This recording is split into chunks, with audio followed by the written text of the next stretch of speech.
the Mahabharata of Krishna-Dwaipayana Vyasa.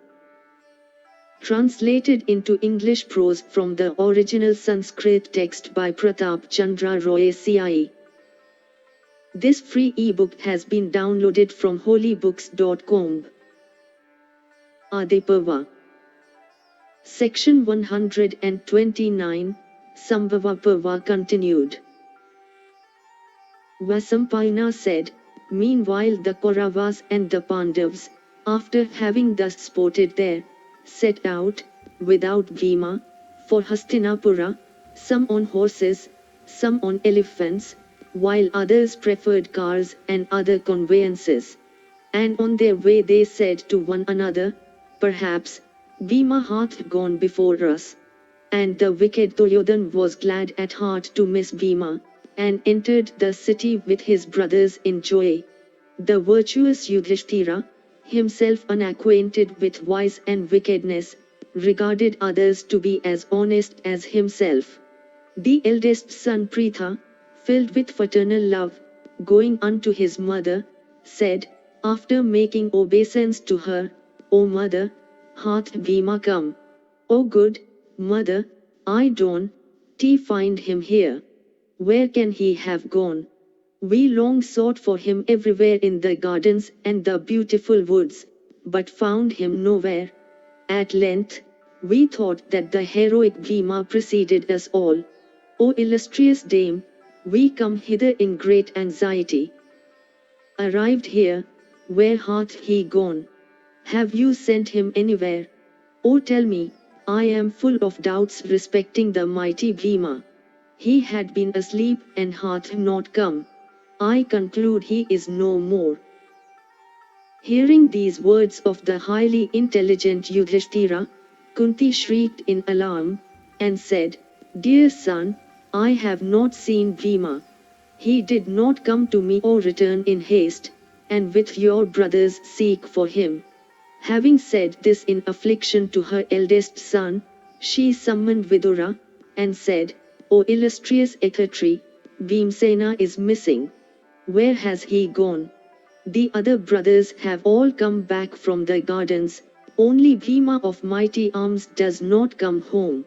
Duryodhan likes him not. The Kaurava is crooked and malicious and low-minded and impudent. He coveteth the throne openly. I am afraid he may have in a fit of anger slain my darling. This afflicts me sorely, indeed, burns my heart. Vidura replied, Blessed dame, say not so. Protect thy other sons with care. If the wicked Duryodhan be accused, he may slay thy remaining sons. The great sage hath said that all thy sons will be long-lived. Therefore, Bhima will surely return and gladden thy heart.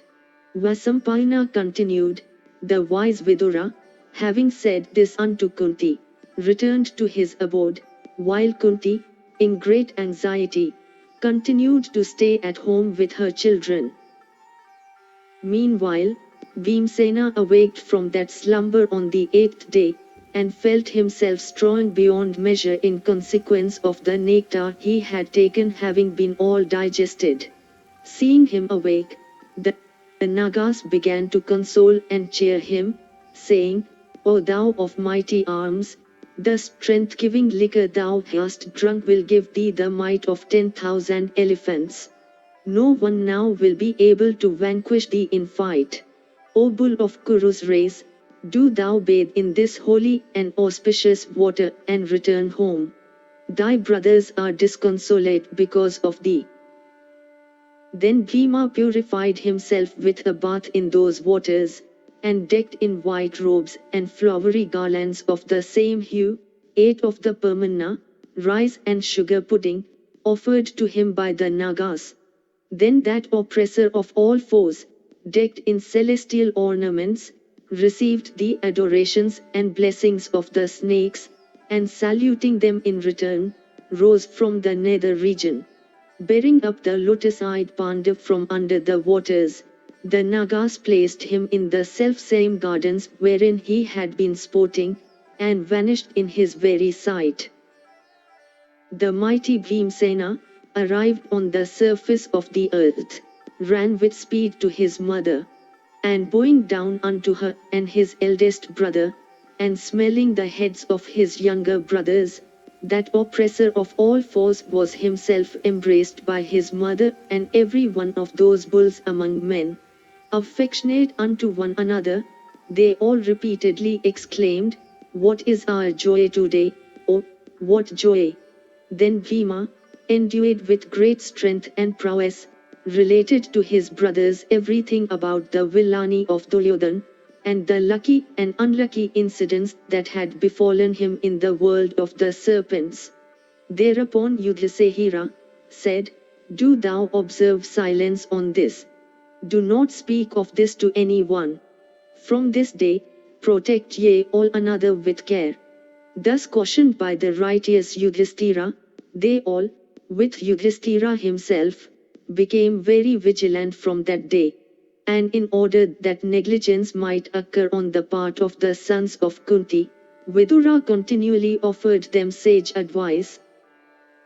Sometimes after, Duryodhan again mixed in the food of Bhima a poison that was fresh, virulent, and very deadly. But Yuyutsu, Dhritarashtra's son by a Vaisya wife, moved by his friendship for the Pandavas, informed them of this. Vrikodra, however, swallowed it without any hesitation, and digested it completely. And though virulent, the poison produced no effects on Bhima. When that terrible poison intended for the destruction of Bhima failed of effect, Duryodhan, Kama and Sakuni, without giving up their wicked design, had recourse to numerous other contrivances for accomplishing the death of the Pandavas. And though every one of these contrivances was fully known to the Pandavas, yet in accordance with the advice of Vidura they suppressed their indignation. Meanwhile, the king, Dhritarashtra, beholding the Kuru princes passing their time in idleness and growing naughty, appointed Gautama as their preceptor and sent them unto him for instruction. Born among a clump of heath, Gautama was well skilled in the Vedas, and it was under him, also called Kripa, that the Kuru princes began to learn the use of arms. Thus ends the 129th section in the Sambhava Parva of the Adi Parva. The Mahabharata of Krishna-Dwaipayana Vyasa. Adi Parva. Section 130, Sambhava Parva continued. Janamejaya said, "O Brahmana, it behoveth thee to relate to me everything about the birth of Kripa. How did he spring from clump of heath? Whence also did he obtain his weapons?" Vasampayana said, "O king, the great sage Gautama had a son named Sardavat. This Sardavat was born with arrows in hand. O oppressor of foes, the son of Gautama exhibited great aptitude for the study of the science of weapons, but none for the other sciences. Sardavat acquired all his weapons by those austerities by which Brahmanas in student life acquire the knowledge of Vedas. Gautama, the son of Gautama, by his aptitude for the science of weapons and by his austerities made Indra himself greatly afraid of him. Then, O thou of Kuru's race, the chief of the gods summoned a celestial damsel named Janpadi and sent her unto Gautama, saying, 'Do thy best to disturb the austerities of Gautama.' Repairing unto the charming asylum of Sardavat, the damsel began to tempt the ascetic equipped with bow and arrows. Beholding that Apsara, of figure unrivaled on earth for beauty, alone in those woods and clad in a single piece of cloth, Sardavat's eyes expanded with delight. At sight of the damsel, his bow and arrow slipped from his hand and his frame shook all over with emotion, but possessed of ascetic fortitude and strength of soul, the sage mustered sufficient patience to bear up against the temptation. The suddenness, however, of his mental agitation, caused an unconscious emission of his vital fluid. Leaving his bow and arrows and deerskin behind, he went away, flying from the Apsara. His vital fluid, however, having fallen upon a clump of heath, was divided into two parts, whence sprang two children that were twins. And it happened that a soldier in attendance upon King Santanu while the monarch was out a-hunting in the woods, came upon the twins. And seeing the bow and arrows and deerskin on the ground, he thought they might be the offspring of some Brahmana proficient in the science of arms. Deciding thus, he took up the children along with the bow and arrows, and showed what he had to the king. Beholding them, the king was moved with pity, and saying, "Let these become my children," brought them to his palace. Then that first of men, Santanu, the son of Pratapa, having brought Gautama's twins into his house, performed in respect of them the usual rites of religion. And he began to bring them up and called them Kripa and Kripi, in allusion to the fact that he brought them up from motives of pity. Kripa, the son of Gautama, having left his former asylum, continued his study of the science of arms in right earnest. By his spiritual insight he learned that his son and daughter were in the palace of Santanu. He thereupon went to the monarch and represented everything about his lineage. He then taught Kripa the 4 branches of the science of arms, and various other branches of knowledge, including all their mysteries and recondite details. In a short time Kripa became an eminent professor of the science of arms, and the 100 sons of Dhritarashtra, and the Pandavas along with the Yadvas, and the Vrishnis, and many other princes from various lands, began to receive lessons from him in that science. Thus ends the 130th section in the Sambhava Parva of the Adi Parva. The Mahabharata of Krishna-Dwaipayana Vyasa. Adi Parva. Section 131, Sambhava Parva continued. Vasampayana said, desirous of giving his grandsons a superior education, Bhishma was on the lookout for a teacher endued with energy and well skilled in the science of arms. Deciding, O chief of the Bharatas, that none who was not possessed of great intelligence, none who was not illustrious or a perfect master of the science of arms, none who was not of godlike might, should be the instructor of the Kuru princes, the son of Ganga, O tiger among men, placed the Pandavas and the Kauravas under the tuition of Bharadwaja's son, the intelligent Drona, skilled in all the Vedas. Pleased with the reception given him by the great Bhishma, that foremost of all men skilled in arms, viz., illustrious Drona of worldwide fame, accepted the princes as his pupils. And Drona taught them the science of arms in all its branches. And, O monarch, both the Kauravas and the Pandavas, endued with immeasurable strength, in a short time became proficient in the use of all kinds of arms. Janamejaya asked, O Brahmana, how was Drona born? How and whence did he acquire his arms? How and why came he unto the Kurus? Whose son also was he endued with such energy?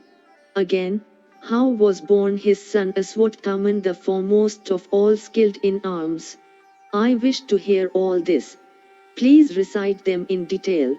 Vasampayana said, there dwelt at the source of the Ganges, a great sage named Bharadwaja, ceaselessly observing the most rigid vows.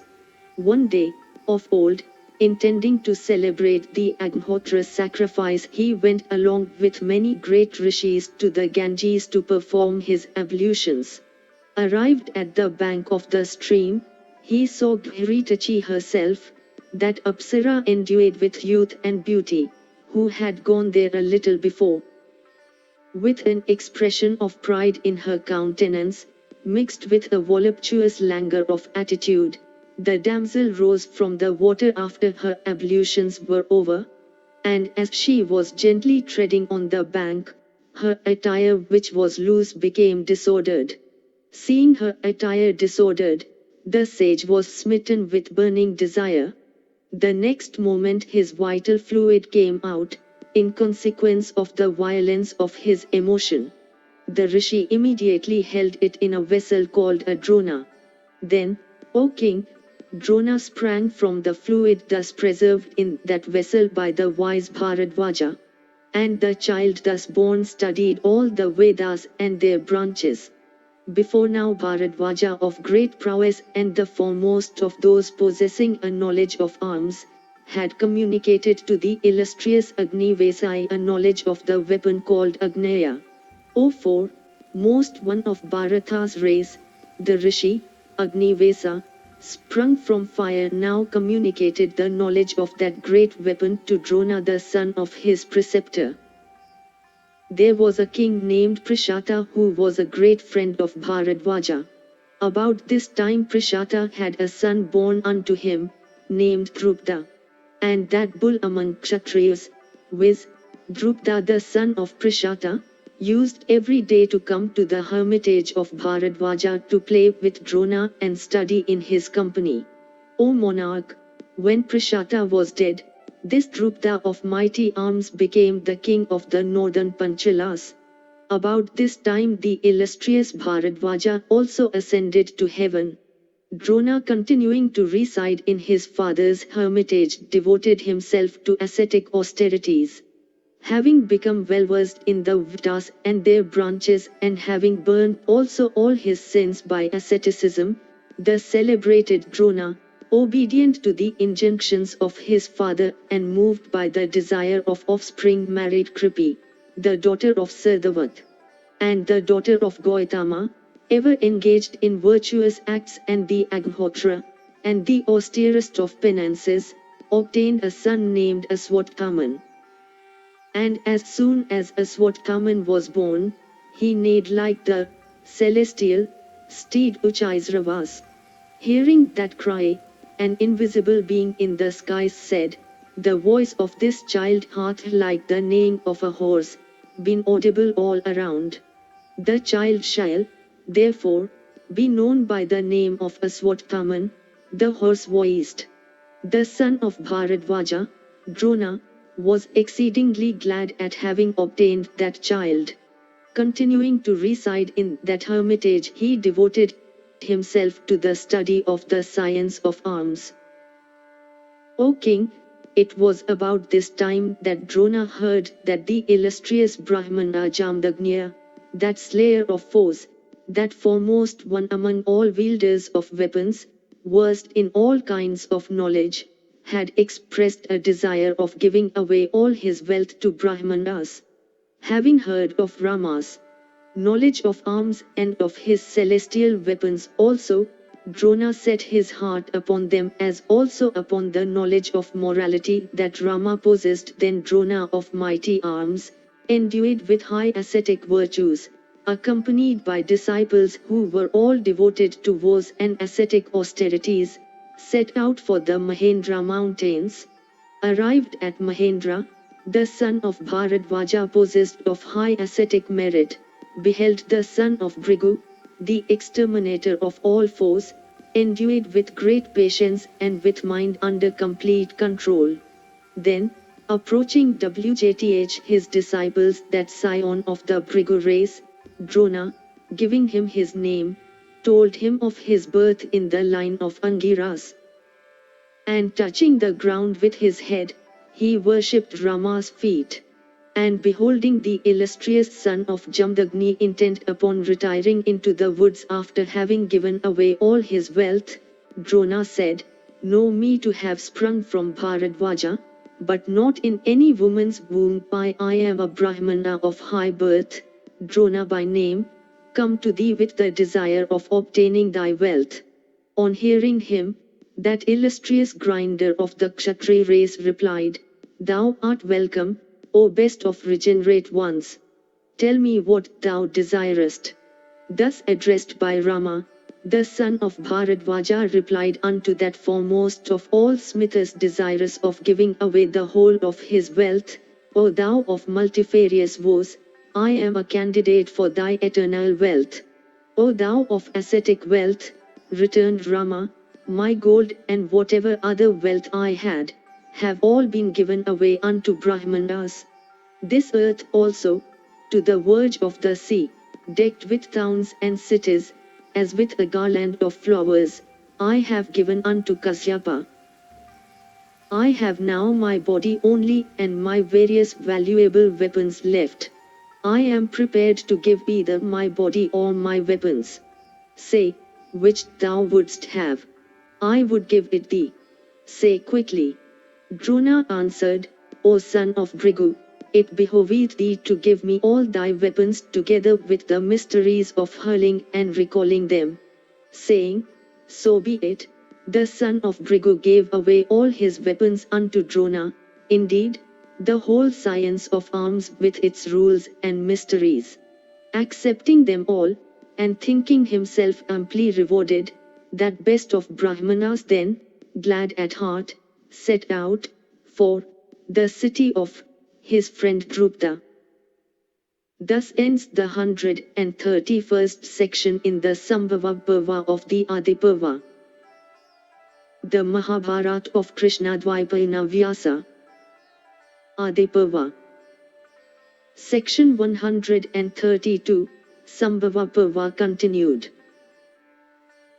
Vasampayana said, then, O king, the mighty son of Bharadvaja presented himself before Drupta, and addressing that monarch, said, know me for thy friend.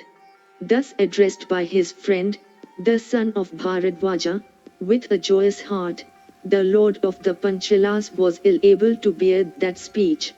The king, intoxicated with the pride of wealth, contracted his brows in wrath, and with reddened eyes spake these words unto Drona, O Brahmana, thy intelligence is scarcely of a high order, inasmuch as thou sayest unto me, all on a sudden, that thou art my friend. O thou of dull apprehension, great kings can never be friends with such luckless and indigent wights as thou. It is true there was friendship between thee and me before, for we were then both equally circumstanced. But time, that impereth everything in its course, impereth friendship also. In this world, friendship never endureth for ever, in any hard time wearieth it of, and anger destroyeth it too. Do not stick, therefore, to that one of friendship. Think not of it any longer. The friendship I had with thee, O first of Brahmanas, was for a particular purpose. Friendship can never subsist between a poor man and a rich man, between a man of letters and an unlettered hind, between a hero and a coward. Why dost thou desire the continuance of our former friendship?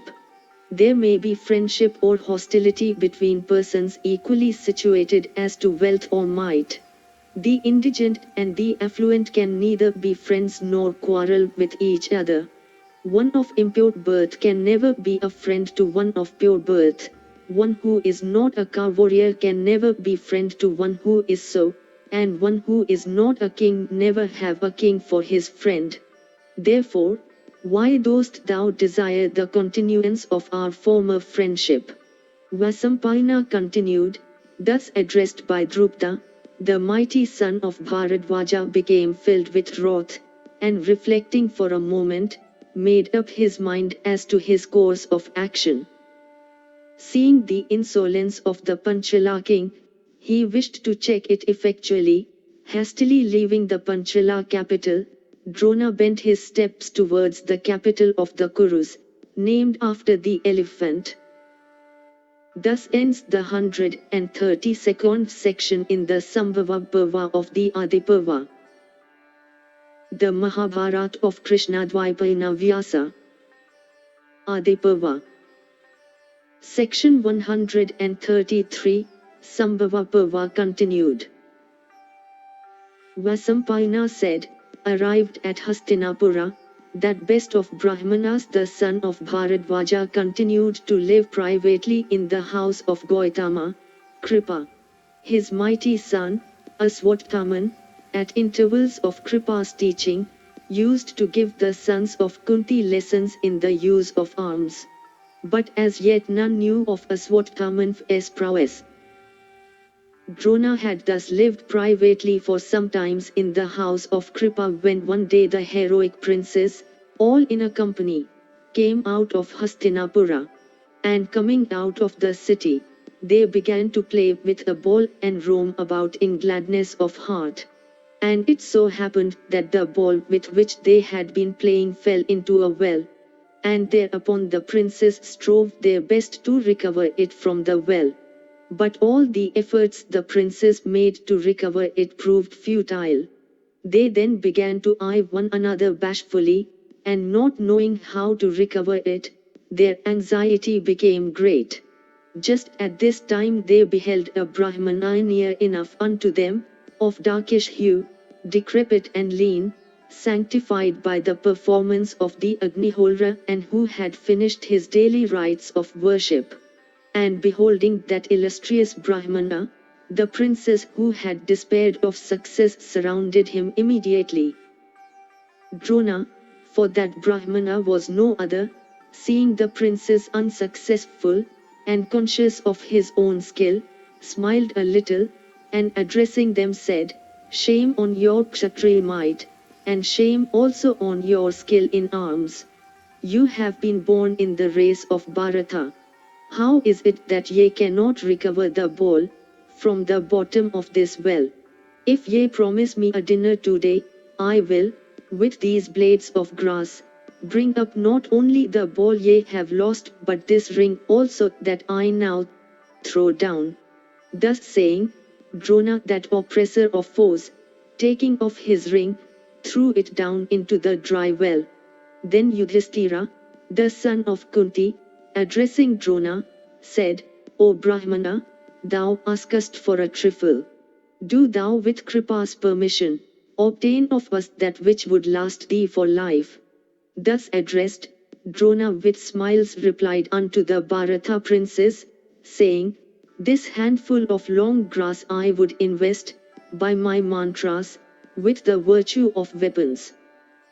Behold, these blades possess virtues that other weapons have not. I will, with one of these blades, pierce the ball, and then pierce that blade with another, and that another with a third, and thus shall I, by a chain, bring up the ball." Vasampayana continued, "Then Drona did exactly what he had said. And the princes were all amazed and their eyes expanded with delight. And regarding what they had witnessed to be very extraordinary, they said, "O learned Brahmana, do thou bring up the ring also without loss of time." Then the illustrious Drona, taking a bow with an arrow, pierced the ring with that arrow and brought it up, at once. And taking the ring thus brought up from the well still pierced with his arrow, he coolly gave it to the astonished princes. Then the latter, seeing the ring thus recovered, said, "We bow to thee, O Brahmana. None else owneth such skill. We long to know who thou art and whose son. What also can we do for thee?" Thus addressed, Drona replied unto the princes, saying, "Do ye repair unto Bhishma and describe to him my likeness and skill. The mighty one will recognize me." The princes then saying, "So be it," repaired unto Bhishma and telling him of the purport of that Brahmana's speech, related everything about his extraordinary feat. Hearing everything from the princes, Bhishma at once understood that the Brahmana was none else than Drona, and thinking that he would make the best preceptor for the princes, went in person unto him and welcoming him respectfully, brought him over to the place. Then Bhishma, that foremost of all wielders of arms, adroitly asked him the cause of his arrival at Hastinapura. Asked by him, Drona represented everything as it had happened, saying, "O sir, In times past I went to the great Rishi Agnivesa for obtaining from his weapons, desirous also of learning the science of arms. Devoted to the service of my preceptor, I lived with him for many years in the humble guise of brahmacharin, with matted locks on my head. At that time, actuated by the same motives, the prince of Panchala, the mighty Yashnasena, also lived in the same asylum. He became my friend, always seeking my welfare. I liked him much. Indeed, we lived together for many years. O thou of Kuru's race, from our earliest years we had studied together and, indeed, he was my friend from boyhood, always speaking and doing what was agreeable to me. For gratifying me, O Bhishma, he used to tell me, O Drona, I am the favorite child of my illustrious father. When the king installed me as monarch of the Panchalas, the kingdom shall be thine. O friend, this, indeed, is my solemn promise. My dominion, wealth and happiness, shall all be dependent on thee. At last the time came for his departure. Having finished his studies, he bent his steps towards his country. I offered him my regards at the time, and, indeed, I remembered his words ever afterwards. Some time after, in obedience to the injunctions of my father and tempted also by the desire of offspring, I married Kripa of short hair, who gifted with great intelligence, had observed many rigid vows, and was ever engaged in the Agnihotra and other sacrifices and rigid austerities. Gautami, in time, gave birth to a son named Aswatthama of great prowess and equal in splendor unto the sun himself. Indeed, I was pleased on having obtained Aswatthama as much as my father had been on obtaining myself. And it so happened that one day the child Aswatthama, observing some rich man's sons drink milk, began to cry. At this I was so beside myself that I lost all knowledge of the point of the compass. Instead of asking him who had only a few kin, so that if he gave me one, he would no longer be able to perform his sacrifices and thus sustain a loss of virtue. I was desirous of obtaining a cow from one who had many, and for that I wandered from country to country. But my wanderings proved unsuccessful, for I failed to obtain a milch cow. After I had come back unsuccessful, some of my son's playmates gave him water mixed with powdered rice. Drinking this, the poor boy, from experience, was deceived into the belief that he had taken milk, and began to dance in joy, saying, "Oti, I have taken milk. I have taken milk." I, beholding him dance with joy amid these playmates smiling at his simplicity, I was exceedingly touched. Hearing also the derisive speeches of busybodies who said, "Fie upon the indigent Drona, who strives not to earn wealth, whose son drinking water mixed with powdered rice mistaketh it for milk and danceth with joy, saying, Have taken milk, I have taken milk." I was quite beside myself. Reproaching myself much, I at last resolved that even if I should have to live cast off and censured by Brahmanas, I would not yet, from desire of wealth, be anybody's servant, which is ever hateful. Thus resolved, O Bhishma, I went, for former friendship, unto the king of the Somakas, taking with me my dear child and wife. Hearing that he had been installed in the sovereignty of the Somakas, I regarded myself as blessed beyond compare.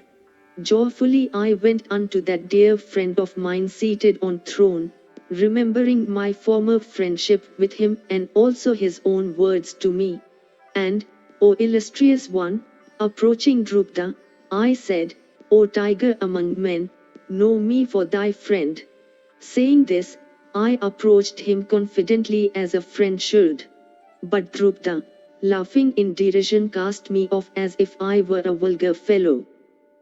Addressing me, he said, "Thy intelligence scarcely seemeth to be of a high order, inasmuch as approaching me suddenly, thou sayest thou art my friend. Time that imperate everything, imperate friendship also. My former friendship with thee was for a particular purpose. One of impure birth can never be a friend of one who is of pure birth. One who is not a warrior can never be a friend of one who is such. Friendship can only subsist between persons that are of equal rank, but not between those that are unequally situated. Friendship never subsisteth forever in my heart. Time imperate friendships, as also anger destroyeth them. Do thou not stick, therefore, to that bond of friendship between us. Think not of it any longer. The friendship I had with thee, O best of Brahmanas, was for a special purpose. There cannot be friendship between a poor man and a rich man, between an unlettered Hind and a man of letters, between a coward and a hero. Why dost thou, therefore, desire the revival of our former friendship? Thou of simple understanding, great kings can never have friendship with such indigent and luckless wights as thou. One who is not a king can never have a king for his friend. I do not remember ever having promised thee my kingdom. But, O Brahmana, I can now give thee food and shelter for one night. Thus addressed by him, I left his presence quickly with my wife, vowing to do that which I will certainly do soon enough. Thus insulted by Drupta, O Bhishma, I have been filled with wrath. I have come to the Kurus, desirous of obtaining intelligent and docile pupils. I come to Hastinapura to gratify thy wishes. Oh, tell me what I am to do. Vasampayana continued, thus addressed by the son of Bharadvaja, Bhishma said unto him, string thy bow, O Brahmana, and make the Kuru princes accomplished in arms. Worshipped by the Kurus, enjoy with a glad heart to thy fill every comfort in their abode. Thou art the absolute Lord, O Brahmana, for whatever wealth the Kurus have and of their sovereignty and kingdom, the Kurus are thine, from this day. Think that as already accomplished which may be in thy heart. Thou art, O Brahmana, obtained by us as the fruit of our great good luck. Indeed, the favor thou hast conferred upon me by thy arrival is great.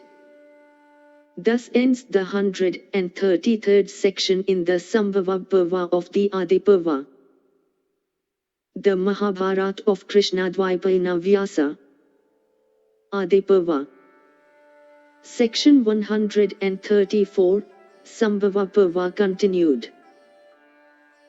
Vasampayana said, thus worshipped by Bhishma, Drona, that first of men, endued with great energy, took up his quarters in the abode of the Kurus and continued to live there, receiving their adorations.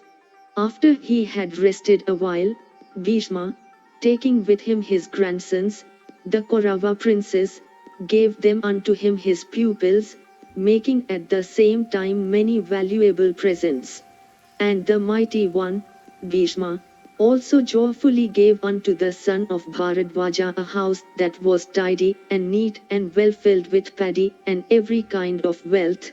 And that first of bowmen, Drona, thereupon joyfully accepted the Kauravas viz., the sons of Pandu and Dhritarashtra, as his pupils. And having accepted them all as his pupils, one day Drona called them apart and making them touch his feet, told them with a swelling heart, I have in my heart a particular purpose. Promise me truly, ye sinless ones, that when ye have become skilled in arms, ye will accomplish it. Vasampayana continued, hearing these words, the Kuru princes remained silent. But Arjuna, O king, vowed to accomplish it whatever it was. Drona then cheerfully clasped Arjuna to his bosom and took the scent of his head repeatedly, shedding tears of joy all the while. Then Drona, endued with great prowess, taught the sons of Pandu the use of many weapons, both celestial and human. And, O bull of the Bharata race, many other princes also flocked to that best of Brahmanas for instruction in arms. The Vrishnis and the Andakas, and princes from various lands, and the adopted son of Radha of the Sudha caste, Kama, all became pupils of Drona. But of them all, the Sudha child Kama, from jealousy, frequently defeated Arjuna, and supported by Duryodhan, used to disregard the Pandavas. Arjuna, however, from devotion to the science of arms, always stayed by the side of his preceptor, and in skill, strength of arms, and perseverance, excelled all his class fellows. Indeed, although the instruction the preceptor gave was the same in the case of all, yet in lightness and skill Arjuna became the foremost of all his fellow pupils. And Drona was convinced that none of his pupils would, at any time, be able to equal to that son of Indra. Thus Drona continued giving lessons to the princes in the science of weapons. And while he gave unto every one of his pupils a narrow-mouthed vessel, for fetching water, in order that much time may be spent in filling them, he gave unto his own Aswatthama a broad-mouthed vessel, so that, filling it quickly, he might return soon enough. And in the intervals so gained, Drona used to instruct his own son in several superior methods of using weapons. Jishnu, Arjuna, came to know of this, and thereupon filling his narrow-mouthed vessel with water by means of the Varuna weapon, he used to come unto his preceptor at the same time with his preceptor's son. And accordingly the intelligent son of Pritha, that foremost of all men possessing a knowledge of weapons, had no inferiority to his preceptor's son in respect of excellence. Arjuna's devotion to the service of his preceptor as also to arms was very great, and he soon became the favorite of his preceptor. And Drona, beholding his pupil's devotion to arms, summoned the cook, and told him in secret, "Never give Arjuna his food in the dark, nor tell him that I have told thee this." A few days after, however, when Arjuna was taking his food, a wind arose, and thereupon the lamp that had been burning went out. But Arjuna, endued with energy, continued eating in the dark, his hand, from habit, going to his mouth. His attention being thus called to the force of habit, the strong-armed son of Pandu set his heart upon practicing with his bow in the night.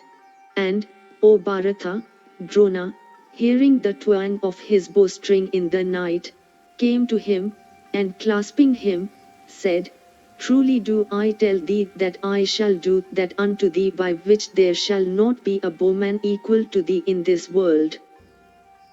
Vasampayana continued, thereafter Drona began to teach Arjuna the art of fighting on horseback, on the back of elephants, on car, and on the ground. And the mighty Drona also instructed Arjuna in fighting with the make, the sword, the lance, the spear, and the dart. And he also instructed him in using many weapons and fighting with many men at the same time. And hearing reports of his skill, kings and princes, desirous of learning the science of arms, flocked to Drona by thousands. Amongst those that came, there, O monarch, was a prince named Eklavya, who was the son of Hiranyajnus, king of the Nishdas, the lowest of the mixed orders.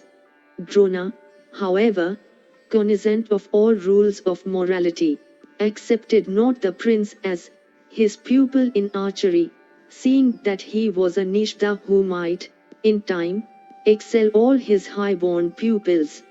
But, O oppressor of all enemies, the Nishda prince, touching Drona's feet with bent head, wended into the forest, and there he made a clay image of Drona, and began to worship it respectfully, as if it was his real preceptor, and practiced weapons before it with the most rigid regularity.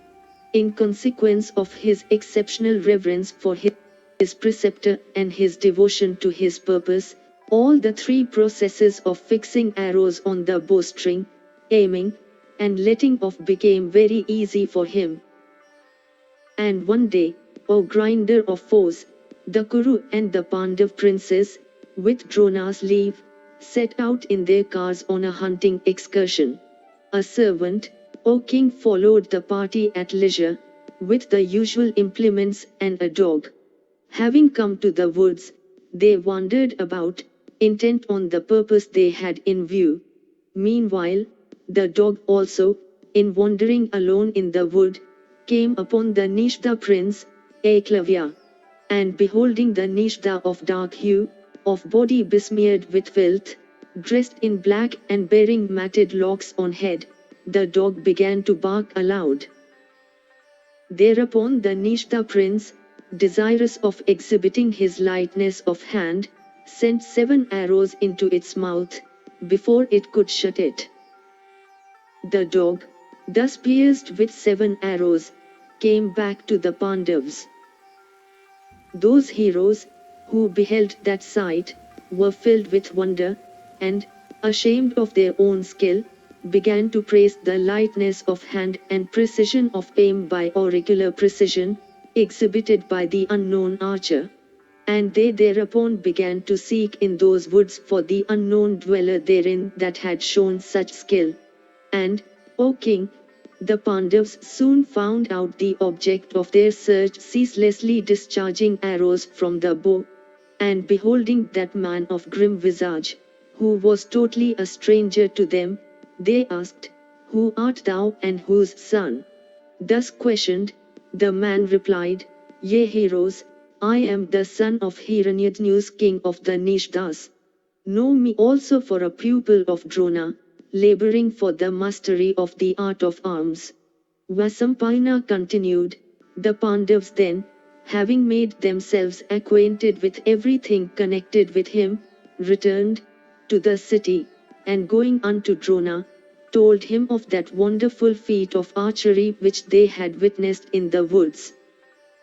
Arjuna, in particular, thinking all the while, "O king, Eklavya, saw Drona in private and relying upon his preceptor's affection for him, said, 'Thou hadst lovingly told me, clasping me to thy bosom, that no pupil of thine should be equal to me. Why then is there a pupil of thine, the mighty son of the Nishda king, superior to me?'" Vasampayana continued, on hearing these words, Drona reflected for a moment, and resolving upon the course of action he should follow, took Arjuna with him and went unto the Nishda prince. And he beheld Eklavya with body besmeared with filth, matted locks on head, clad in rags, bearing a bow in hand and ceaselessly shooting arrows therefrom. And when Eklavya saw Drona approaching towards him, he went a few steps forward, and touched his feet and prostrated himself on the ground. And the son of the Nishda king, worshipping Drona, duly represented himself as his pupil, and clasping his hands in reverence stood before him, awaiting his commands. Then Drona, "O king," addressed Eklavya, saying, "If, O hero, thou art really my pupil, give me then my fees."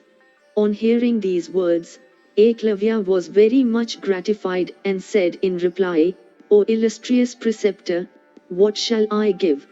Command me, for there is nothing, O foremost of all persons conversant with the Vedas, that I may not give unto my preceptor." Drona answered, "O Eklavya, if thou art really intent on making me a gift, I should like then to have the thumb of thy right hand." Vasampayana continued, hearing these cruel words of Drona, who had asked of him his thumb as tuition for, Eklavya, ever devoted to truth and desirous also of keeping his promise, with a cheerful face and an unafflicted heart, cut off without ado his thumb, and gave it unto Drona. After this, when the Nishta prince began once more to shoot with the help of his remaining fingers, he found, O king, that he had lost his former lightness of hand. And at this Arjuna became happy, the fever of jealousy having left him. Two of Drona's pupils became very much accomplished in the use of make. These were Duraipodna and Bhima, who were, however, always jealous of each other. Aswatthama excelled everyone in the mysteries of the science of arms. The twins, Nakula and Sahdeva, excelled everybody in handling the sword. Yudhishthira surpassed everybody as a warrior, but Arjuna, however, outdistanced everyone in every respect in intelligence, resourcefulness, strength and perseverance. Accomplished in all weapons, Arjuna became the foremost of even the foremost of warriors, and his fame spread all over the earth to the verge of the sea. And although the instruction was the same, the mighty Arjuna excelled all the princes in lightness of hand. Indeed, in weapons as in devotion to his preceptor, he became the foremost of them all. And amongst all the princes, Arjuna alone became an Atirtha, a warrior capable of fighting at one time with 60,000 foes. And the wicked sons of Dhritarashtra, beholding Bhimsena endued with great strength and Arjuna accomplished in all arms, became very jealous of them. O bull among men, one day Drona, desirous of testing the comparative excellence of all his pupils in the use of arms, collected them all together after their education had been completed. And before assembling them together, he had caused an artificial bird, as the would-be aim, to be placed on the top of a neighboring tree. And when they were all together, Drona said unto them, Take up your bows quickly and stand here aiming at that bird on the tree, with arrows fixed on your bowstrings, shoot and cut off the bird's head, as soon as I give the order. I shall give each of you a turn, one by one, my children. Vasampayana continued, Then Drona, that foremost of all Angira's sons, first addressed Yudhishthira saying, O irrepressible one, aim with thy arrow, and shoot as soon as I give the order. Yudhishthira took up the bow first, as desired, O king, by his preceptor, and stood aiming at the bird. But, O bull of Bharata's race, Drona in an instant, addressing the Kuru prince standing with bow in hand, said, Behold, O prince, that bird on the top of the tree. Yudhishthira replied unto his preceptor, saying, I do. But the instant after, Drona again asked him, What dost thou see now, O prince? Sayest thou the tree, myself or thy brothers? Yudhishthira answered, I see the tree, myself, my brothers, and the bird. Drona repeated his question, but was answered as often in the same words. Drona then, vexed with Yudhishthira, reproachingly told him, Stand thou apart. It is not for thee to strike it aim. Then Drona repeated the experiment with the Urvaivayodna and the other sons of Dhritarashtra, one after another, as also with his other pupils, Bhima and the rest, including the princes that had come unto him from other lands. But the answer in every case was the same as Yudhishthira's, viz, We behold the tree, thyself, our fellow pupils, and the bird. And reproached by their preceptor, they were all ordered, one after another, to stand apart. Thus ends the 134th section in the Sambhava Parva of the Adi Parva. The Mahabharata of Krishna-Dwaipayana Vyasa. Adi Parva. Section 135, Sambhava Parva continued. Vasampayana said, when everyone had failed, Drona smilingly called Arjuna and said unto him, by thee the aim must be shot, therefore, turn thy eyes to it. Thou must let fly the arrow as soon as I give thee order. Therefore, O son, stand here with bow and arrow for an instant. Thus addressed, Arjuna stood aiming at the bird, as desired by his preceptor, with his bow bent.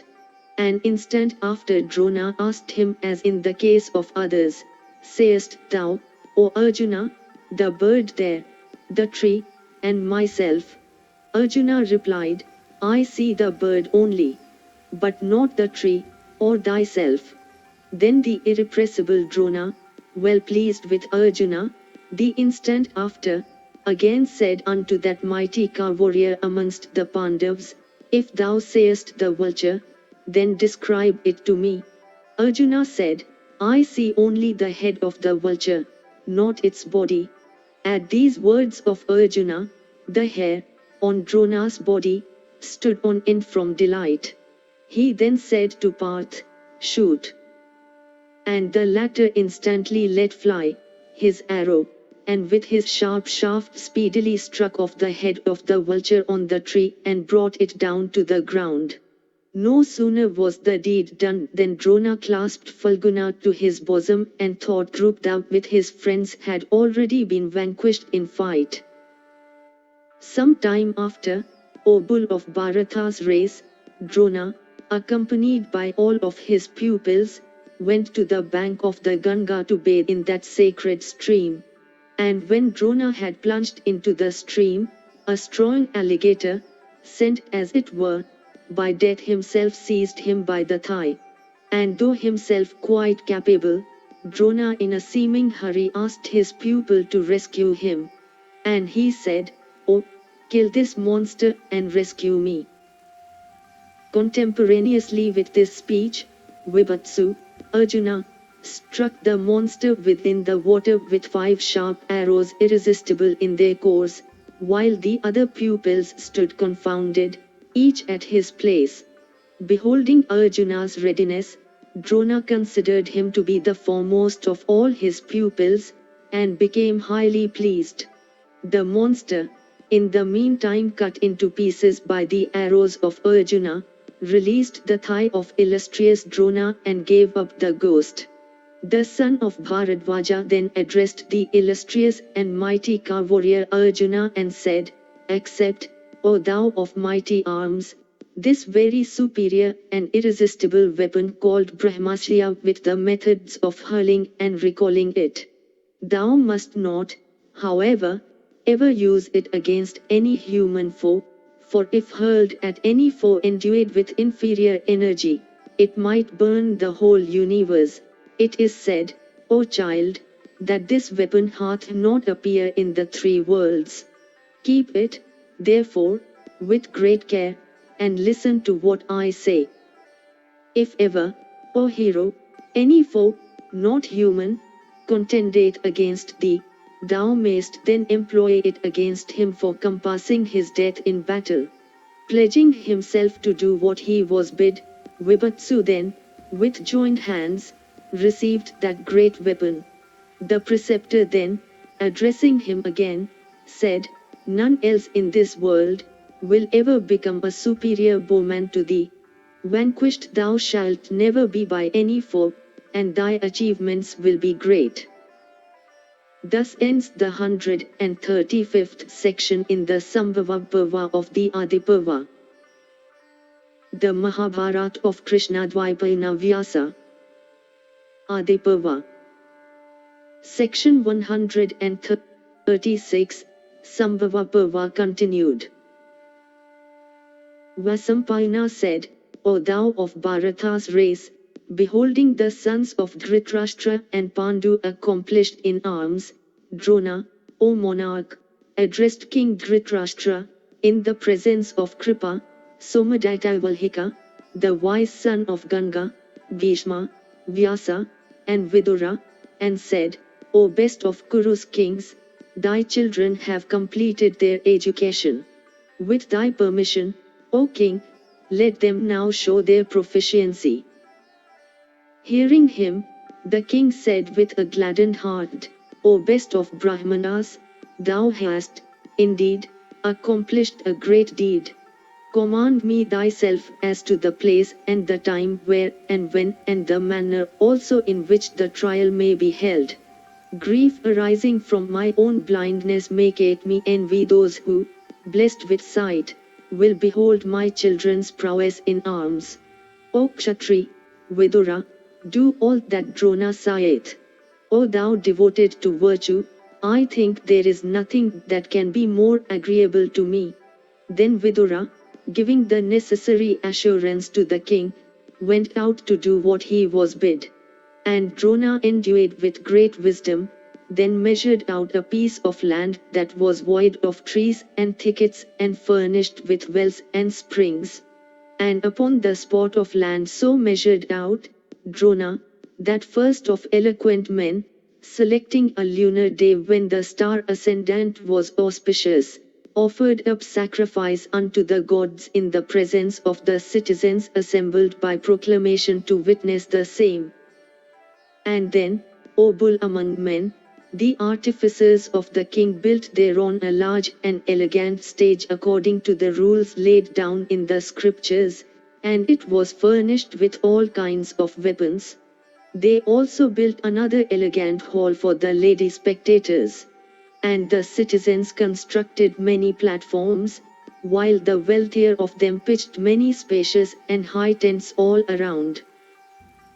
When the day fixed for the exhibition came, the king, accompanied by his ministers, with Bhishma and Kripa, the foremost of preceptors, walking ahead, came unto that theatre of almost celestial beauty constructed of pure gold, and decked with strings of pearls and stones of lapis lazuli. And, O first of victorious men, Gandhari, blessed with great good fortune, and Kunti, and the other ladies of the royal household, in gorgeous attire and accompanied by their waiting women, joyfully ascended the platforms, like celestial ladies ascending the Sumeru mountain. And the four orders, including the Brahmanas and Kshatriyas, desirous of beholding the prince's skill in arm, left the city and came running to the spot. And so impatient was every one to behold the spectacle, that the vast crowd assembled there in almost an instant. And with the sounds of trumpets and drums and the noise of many voices, that vast concourse appeared like an agitated ocean. At last, Drona, accompanied by his son, dressed in white attire, with a white sacred thread, white locks, white beard, white garlands, and white sandal paste rubbed over his body, entered the lists. It seemed as if the moon himself, accompanied by the planet Mars, appeared in an unclouded sky. On entering, Bharadwaja performed timely worship and caused Brahmanas versed in mantras to celebrate the auspicious rites. And, after auspicious and sweet-sounding musical instruments had been struck up as a propitiatory ceremony, some persons entered, equipped with various arms. And then, having girded up their loins, those mighty warriors, those foremost ones of Bharata's race, viz., the princes, entered, furnished with finger protectors, gauntlet, and bows, and quivers. And with Yudhishthira at their head, the valiant princes entered in order of age and began to show wonderful skill with their weapons. Some of the spectators lowered their heads, apprehending fall of arrows, while others fearlessly gazed on with wonder. And riding swiftly on horses and managing them dexterously, the princes began to hit marks with shafts engraved with their respective names.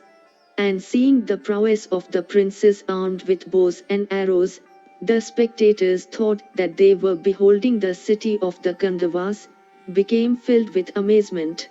And, O Bharata, all on a sudden, some hundreds and thousands, with eyes wide open in wonder, exclaimed, "Well done! Well done!" And having repeatedly displayed their skill and dexterity in the use of the bows and arrows and in the management of cars, the mighty warriors took up their swords and bucklers, and began to range the lists, playing their weapons. The spectators saw, with wonder, their agility, the symmetry of their bodies, their grace, their calmness, the firmness of their grasp and their skill in the use of sword and buckler. Then Vrikodra and Suyodhana, internally delighted at the prospect of fight, entered the arena, make in hand, like two single-peaked mountains. And those mighty armed warriors braced their loins, and summoning all their energy, rode like two infuriate elephants contending for a covelfant, and like two infuriate elephants those mighty heroes faultlessly, in consonance with the dictates of the science of arm, careered right and left, circling the lists, and Vidura described to Dhritarashtra and the mother of the Pandavas, Kunti, and Gandhari, all the feats of the princes. Thus ends the 136th section in the Sambhava Parva of the Adi Parva. Section C.I.E. The Mahabharata of Krishna-Dwaipayana Vyasa. Adi Parva. Section 137, Sambhava Parva continued. Vasampayana continued, upon the Tildakuru king and Bhima, the foremost of all endued with strength, having entered the arena, the spectators were divided into two parties in consequence of the partiality swaying their affections. Some cried, "Behold the heroic king of the Kurus!" Some, "Behold Bhima!" And on account of these cries, there was, all on a sudden, a loud uproar. And seeing the place become like a troubled ocean, the intelligent Bharadvaja said unto his dear son, Aswatthama, restrain both these mighty warriors so proficient in arms. Let not the ire of the assembly be provoked by this combat of Bhima and Duryodhana.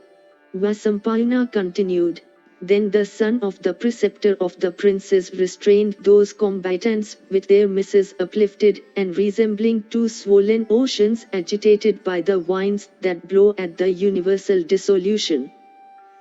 And Drona himself entering the yard of the arena commanded the musicians to stop, and with a voice deep as that of the clouds addressed these words, Behold ye now that part who is dearer to me than my own son, the master of all arms, the son of Indra himself, and like unto the younger brother of Indra, Vishnu.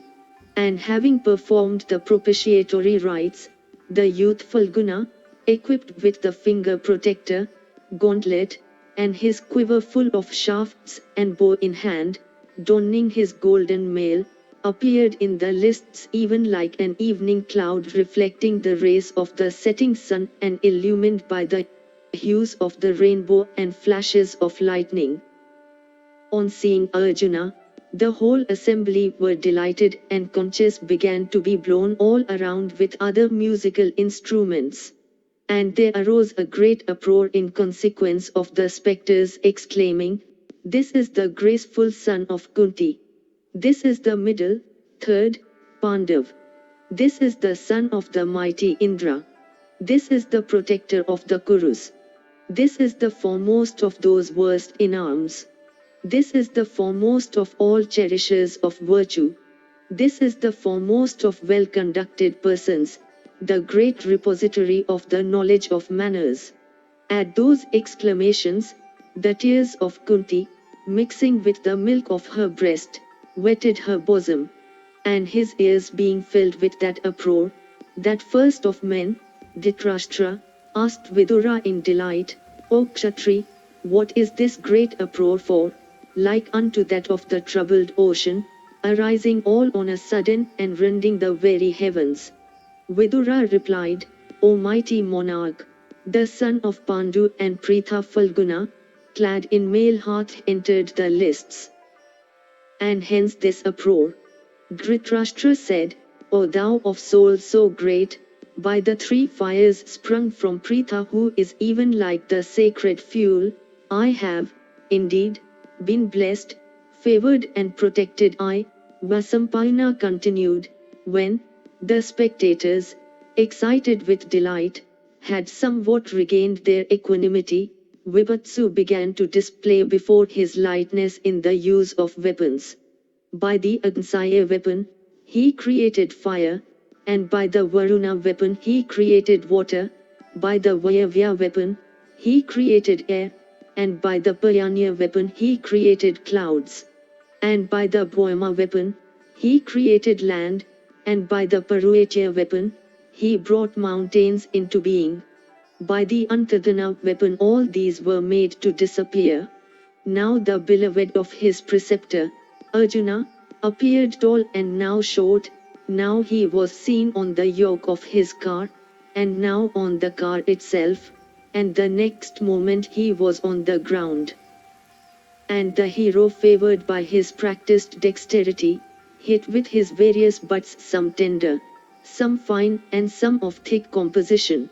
And like one shaft, he let fly at a time into the mouth of a moving iron bore 5 shafts together from his bowstring. And that hero of mighty energy discharged 21 arrows into the hollow of a cow's horn hung up on a rope swaying to and fro. In this manner, O sinless one, Arjuna showed his profound skill in the use of sword, bow, and make, walking over the lists in circles.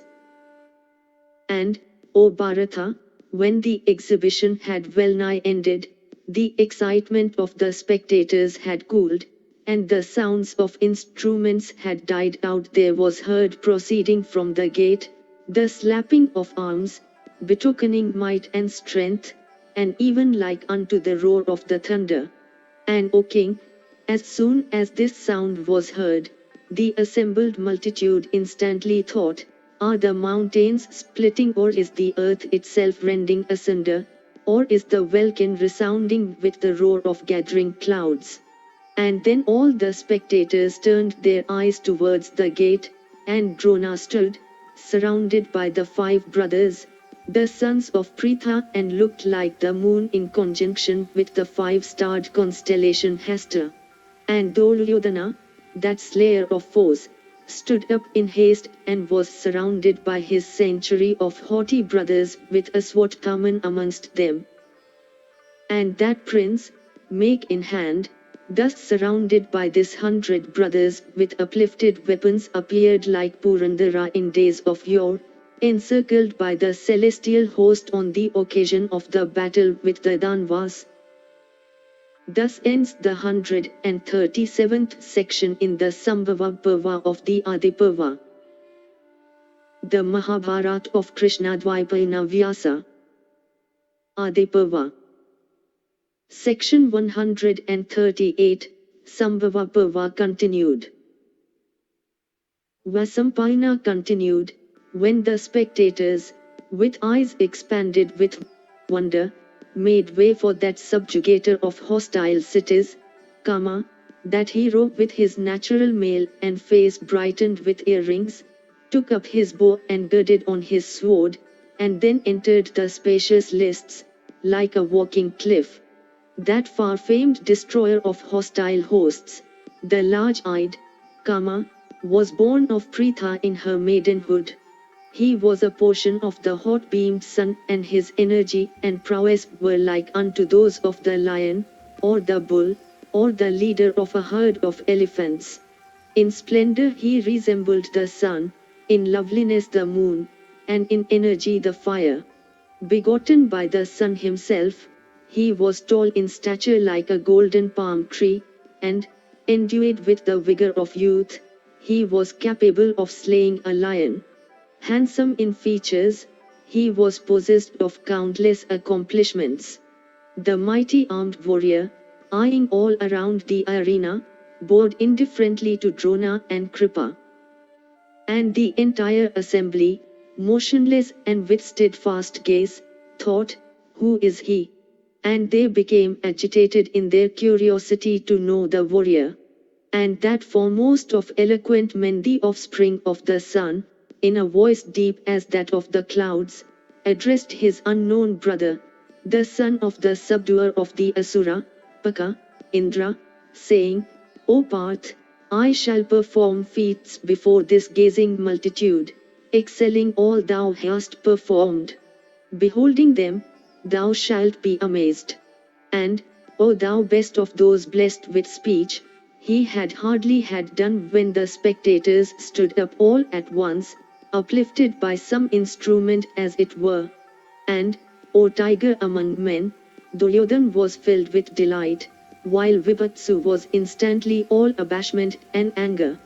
Then with the permission of Drona, the mighty Kama, delighting in battle, they did all that Parth had done before.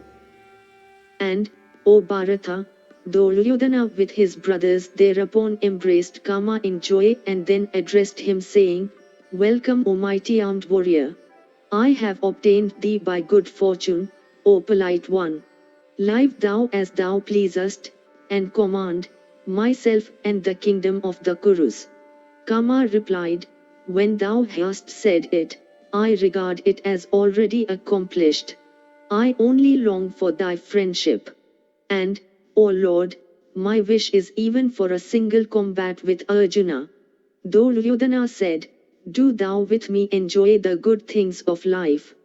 Be thou the benefactor of thy friend, and, O represser of enemies, place thou thy feet on the heads of all foes.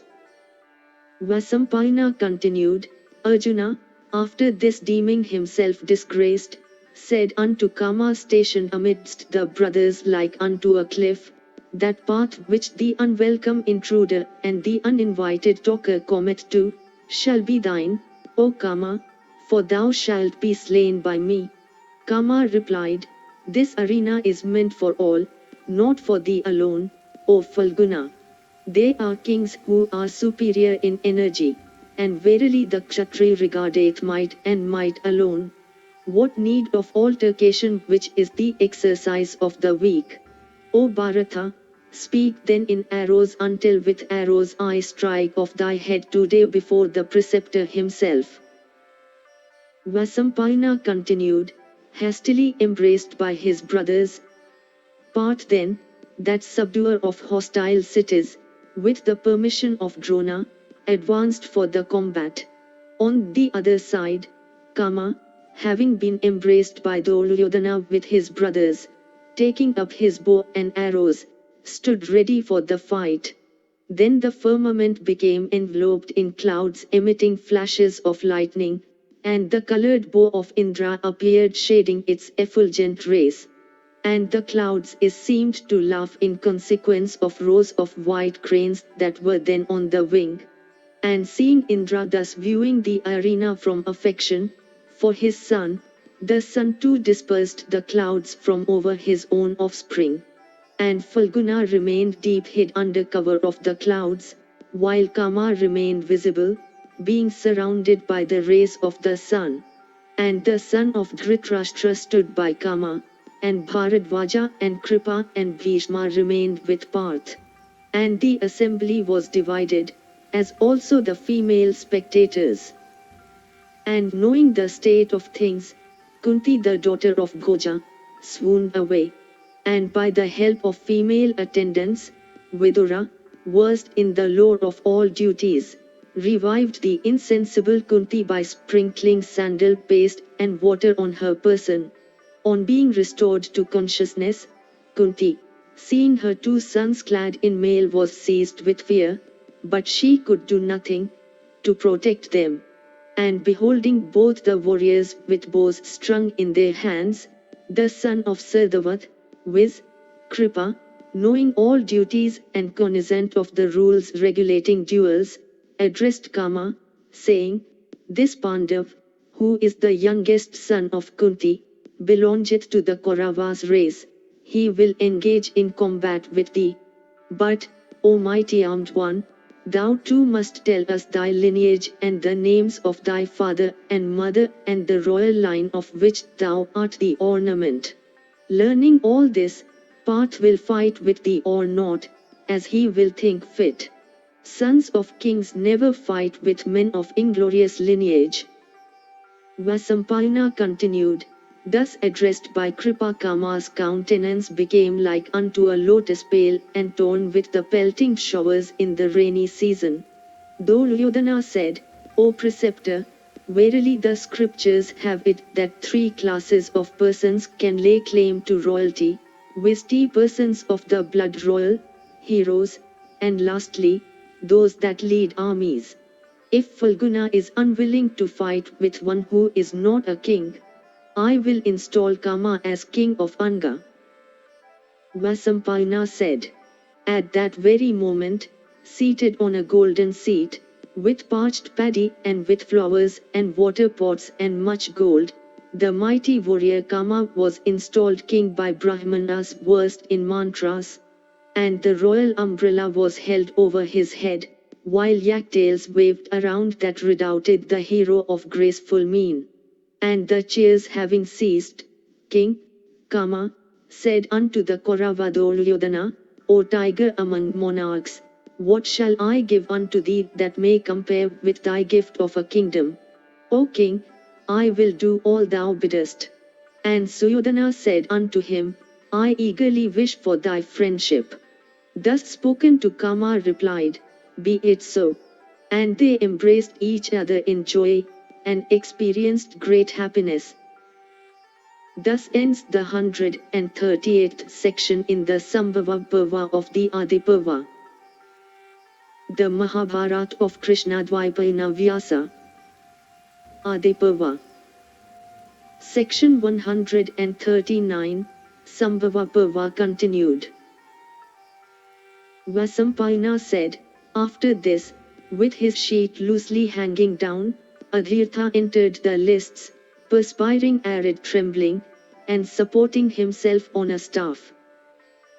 Seeing him, Kama left his bow and impelled by filial regard bowed down his head still wet with the water of inauguration, and then the charioteer, hurriedly covering his feet with the end of his sheet, addressed Kama crowned with success as his son, and the charioteer embraced Kama and from excess of affection bedewed his head with tears, that head still wet with the water sprinkled over it on account of coronation as king of Anga.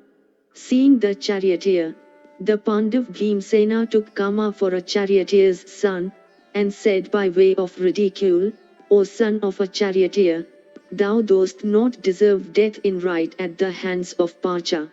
As befits thy race take thou anon the whip. And, O worst of mortals, surely thou art not worthy to swy the kingdom of Anga, even as a dog doth not deserve the butter placed before the sacrificial fire. Kama, thus addressed, with slightly quivering lips fetched a deep sigh, looked at the good of the day in the skies. And even as a mad elephant riseth from an assemblage of lotuses, the mighty Duryodhana rose in wrath from among his brothers, and addressed that performer of dreadful deeds, Bhimsena, present there, O Vrikodra, it behoveth thee not to speak such words. Might is the cardinal virtue of a Kshatriya, and even a Kshatriya of inferior birth deceiveth to be fought with. The lineage of heroes, like the sources of lordly river, is ever unknown. The fire that covereth the whole world riseth from the waters. The thunder that slayeth the Danvas was made of a bone of a mortal named Dadichi. The illustrious deity Guha, who combines in his composition the portions of all the other deities, is of a lineage unknown. Some call him the offspring of Agni, some of Kritika, some of Rudra, and some of Ganga. It hath been heard by us that persons born in the Kshatriya order have before become Brahmanas. Viswamitra and others, born Kshatriyas, have obtained the eternal Brahma. The foremost of all wielders of weapons, the preceptor Drona, hath been born in a water pot, and Kripa of the race of Gotama hath sprung from a clump of heath, your own birds, Ye Pandav princes, are known to me. Can a she-deer bring forth a tiger, like Kama, of the splendor of the sun, and endued with every auspicious mark, and born also with a natural male and earrings? This prince among men deserveth the sovereignty of the world, not Anga only, in consequence of the might of his arm and my disposition to obey him in everything. If there be anybody here to whom all that I have done unto Kama hath become intolerable, let him ascend his chariot and bend his bow with the help of his feet. Vasampayana continued. Then there arose a confused murmur amongst the spectators approving of Duryodhana's speech. The sun, however, went down, but Prince Duryodhana taking Kama's hand led him out of the arena lighted with countless lamps and, O king, the Pandavas also, accompanied by Drona and Kripa and Bhishma, returned to their abodes. And the people, too, came away, some naming Arjuna, some Kama, and some Duryodhana, as the victor of the day. And Kunti, recognizing her son in Kama by the various auspicious marks on his person and beholding him installed in the sovereignty of Anga, was from motherly affection, very pleased. And Duryodhana, O monarch, having obtained Kama, in this way, banished his fears arising out of Arjuna's proficiency in arms. And the heroic Kama, accomplished in arms, began to gratify Duryodhana by sweet speeches, while Yudhishthira was impressed with the belief that there was no warrior on earth like unto Kama. Thus ends the 139th section in the Sambhava Parva of the Adi Parva. The Mahabharata of Krishna-Dwaipayana Vyasa. Adi Parva. Section 140, Sambhava Parva continued. Vasampayana continued, Behold the Pandavas and the son of Dhritarashtra accomplished in arms. Drona thought the time had come when he could demand the preceptorial fee. And, O king, assembling his pupils one day together, the preceptor Diona asked C.F. them the fee, saying, Seize Drupta, the king of Panchala in battle, and bring him unto me, that shall be the most acceptable fee. Those warriors then answering, So be it, speedily mounted up their chariots, and for bestowing upon their preceptor the fee he had demanded, marched out, accompanied by him. Those bulls among men, smithing the Panchalas on their way, laid siege to the capital of the great Drupta. And Duryodhana and Kama and the mighty Yuyutsu, and Dusasana and Vikarna and Jalasanda and Sulochana, these and many other foremost of Kshatriya princes of great prowess, vied with one another in becoming the foremost in the attack. And the princes, riding in first-class chariots and followed the cavalry, entered the hostile capital, and proceeded along the streets. Meanwhile, the king of Panchala, beholding that mighty force and hearing its loud clamor, came out of his palace, accompanied by his brothers. Though King Yajnasena was well armed, the Kuru army assailed him with a shower of arrows, uttering their war cry. Yajnasena, however, not easy to be subdued in battle, approaching the Kurus upon his white chariot, began to rain his fierce arrows around. Before the battle commenced, Arjuna, beholding the pride of prowess displayed by the princes, addressed his preceptor, that best of Brahmanas, Drona, and said, We shall exert ourselves after these have displayed their prowess. The king of Panchala can never be taken in the field of the battle by any of these. Having said this, the sinless son of Kunti, surrounded by his brothers, waited outside the town at a distance of a mile from it.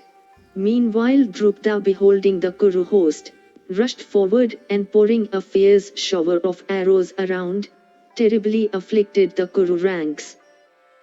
And such was his lightness of motion on the field of battle that, though he was fighting unsupported on a single chariot. The Kurus from panic supposed that there were many Drupdas opposed to them. And the fierce arrows of that monarch fell fast on all sides, till conches and trumpets and drums by thousand began to be sounded by the Panchalas from their houses, giving the alarm.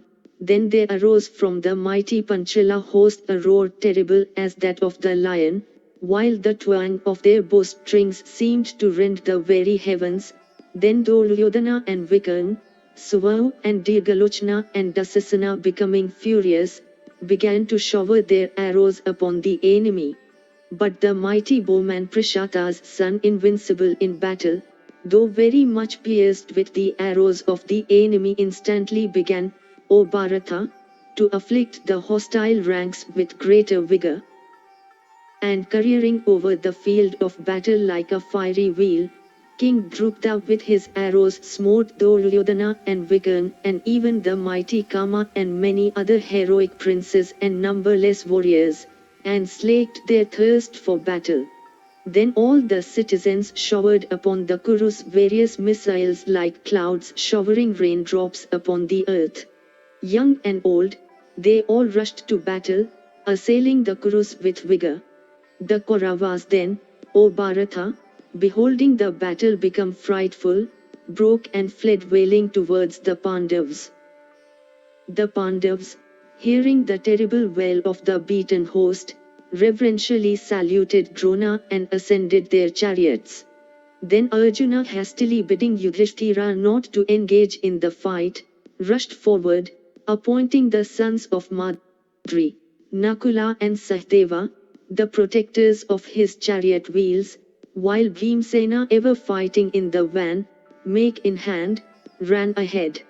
The sinless Arjuna, thus accompanied by his brothers, hearing the shouts of the enemy, advanced towards them, filling the whole region with the rattle of his chariot wheels. And like a Makra entering the sea, the mighty armed Bhima, resembling a second Yam, make in hand, entered the Panchala ranks, fiercely roaring like the ocean in a tempest. And Bhima, make in hand, first rushed towards the array of elephants in the hostile force, while Arjuna, proficient in battle, assailed that force with the prowess of his arms. And Bhima, like the great destroyer himself, began to slay those elephants with his make. Those huge animals, like unto mountains, stuck with Bhima's make, had their heads broken into pieces. Covered with stream of blood, they began to fall upon the ground like cliffs loosened by thunder.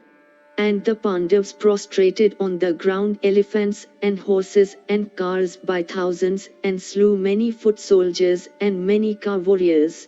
Indeed, as a herdsman in the woods driveth before him with his staff countless cattle with ease, so did the Vrikodra drive before him the chariots and elephants of the hostile force.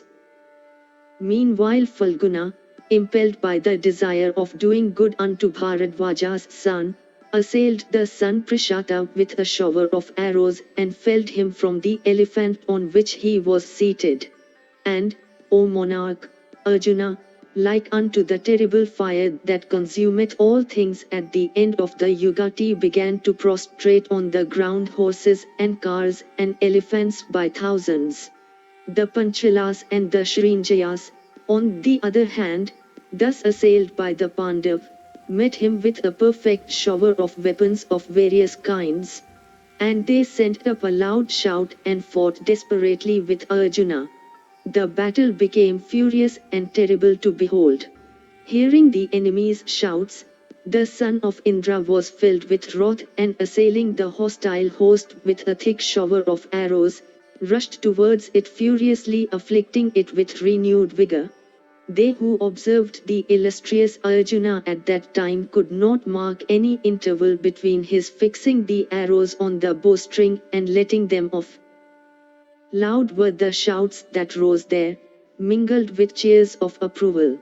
Then the king of the Panchalas, accompanied by the generalissimo of his forces, Satyajit, rushed with speed at Arjuna like the Asura Samvara rushing at the chief of the celestials, in days of yore.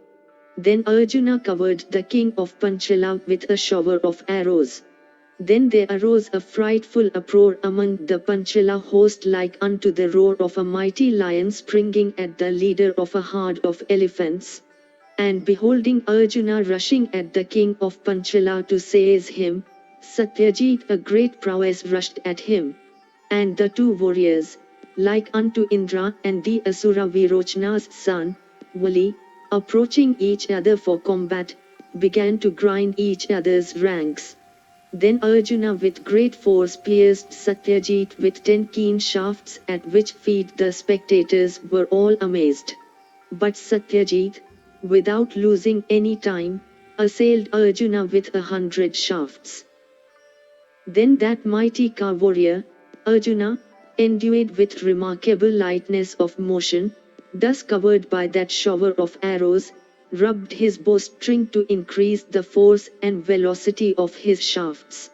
Then cutting in twain his antagonist's bow, Arjuna rushed at the king of the Panchalas, but Satyajit, quickly taking up a tougher bow, pierced with his arrows Parth, his chariot, charioteer, and horses.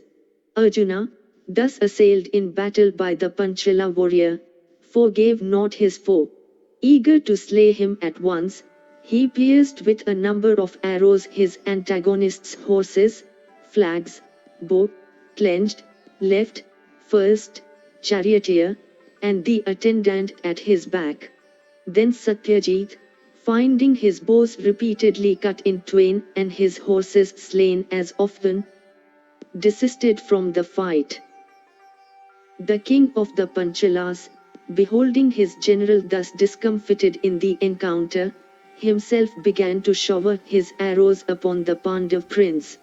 Then Arjuna, that foremost of warriors, crowned with success, began to fight furiously, and quickly cutting his enemy's bow in twain as also his flagstaff which he caused to fall down, pierced his antagonist's horses, and charioteer also with 5 arrows. Then throwing aside his bow Arjuna took his quiver, and taking out a scimitar and sending forth a loud shout, leaped from his own chariot upon that of his foe. And standing there with perfect fearlessness he seized Drupda as Garuda seizeth a huge snake after agitating the waters of the ocean. At the sight of this, the Panchala troops ran away in all directions. Then Dhananjaya, having thus exhibited the might of his arm in the presence of both hosts, sent forth a loud shout and came out of the Panchala ranks. And beholding him returning, with his captive, the princes began to lay waste Drupda's capital. Addressing them Arjuna said, "This best of monarchs, Drupda, is a relative of the Kuru heroes. Therefore, O Bhima, slay not his soldiers. Let us only give unto our preceptor his fee." Vasampayana continued, "O king, thus prevented by Arjuna, the mighty Bhimsena, though unsatiated with the exercise of battle, refrained from the act of slaughter. And, O bull of the Bharata race, the princes then, taking Drupda with them after having seized him on the field of battle along with his friends and counselors, offered him unto Drona. And Drona beholding Drupda thus brought under complete control, humiliated and deprived of wealth, remembered that monarch's former hostility and addressing him said, "Thy kingdom and capital have been laid waste by me. But fear not for thy life, though it dependeth now on the will of thy foe. Dost thou now desire to revive thy friendship with me?" Having said this, he smiled a little and again said, "Fear not for thy life, brave king. We, Brahmanas, are ever forgiving. And, O bull among Kshatriyas, my affection and love for thee have grown with me in consequence of our having sported together in childhood in the hermitage. Therefore, O king, I ask for thy friendship again. And as a boon, unasked, I give thee half the kingdom, that was thine. Thou toldest me before that none who was not a king could be a king's friend. Therefore is it, O Yajnasena, that I retain half thy kingdom. Thou art the king of all the territory lying on the southern side of the Bhagirathi, while I become king of all the territory on the north of that river. And O Panchala, if it pleaseth thee, know me hence for thy friend. On hearing these words, Drupta answered, Thou art of noble soul and great prowess. Therefore, O Brahmana, I am not surprised at what thou dost. I am very much gratified with thee, and I desire thy eternal friendship. Vasampayana continued, After this, O Bharata, Drona released the king of Panchala, and cheerfully performing the usual offices of regard, bestowed upon him half the kingdom.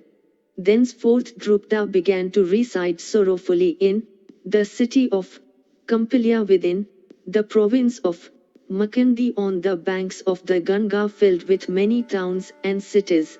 And after his defeat by Drona, Drupta also ruled the southern Panchalas up to the bank of the Chamanvati river.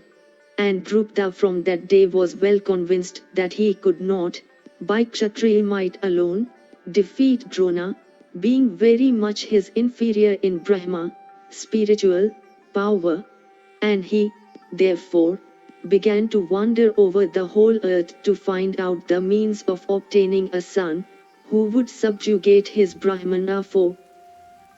Meanwhile, Drona continued to reside in Ahijchatra. Thus, O king, was the territory of Ahijchatra full of towns and cities, obtained by Arjuna, and bestowed upon Drona. Thus ends the 140th section in the Sambhava Parva of the Adi Parva. If you enjoyed this audiobook, please like and subscribe to be notified of when new audiobooks are uploaded. Thank you for listening and learning. Shanti.